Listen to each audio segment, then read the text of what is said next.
Hello everyone, welcome back to my channel, Alvin Voyage. Alright guys, ngayon naman ay correction tayo ng ating electronic chart, ECDIS. Yan ang brand ng ECDIS namin guys dito sa barko, Zeno. Yan, kalagay dyan, basahin nyo lang.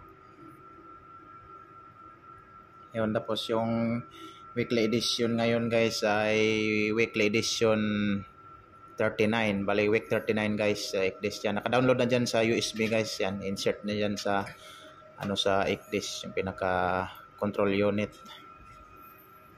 Alright, let's go guys, punta na tayo sa display sa display monitor ng ECDIS. Yan, ang una yung gawin guys, click mo yung chart manage. Alright, tapos katapos yan, chart cell. Yan, i-click mo lang yung chart cell na yan. Yan, tapos click mo na yung install exchange set. Yan. Okay, click yan.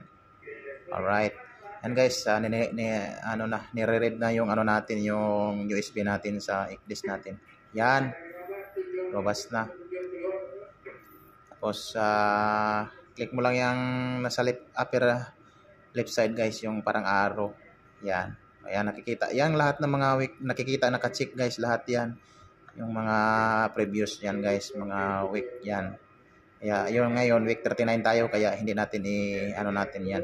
Yan, select natin yung lahat. Yan, i-select natin yung week 39 lang. Yan.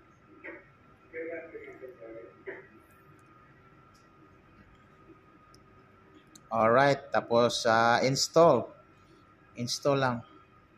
Yan, tapos okay mo lang yan. Problema yan. Yon.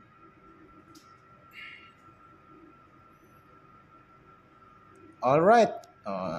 Yan lang kadali guys. Tapos na tayo mag-correction ng ECDIS natin, yung electronic chart natin. Tapos i-check natin dito sa update log. Click natin yung update log.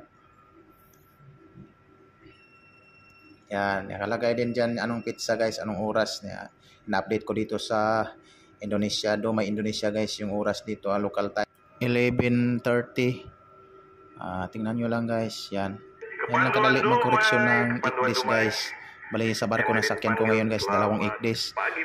Ito ngayon kinukorreksyonan ko, license to. Yung isa naman doon sa kabila, walang license yun. Kaya meron pa rin kaming paper chart dito guys. Yung sa paper chart naman guys, manual yung pag-correction dito. Alright guys, hanggang dito lang tayo. Mabuhay tayong lahat. Don't forget to subscribe.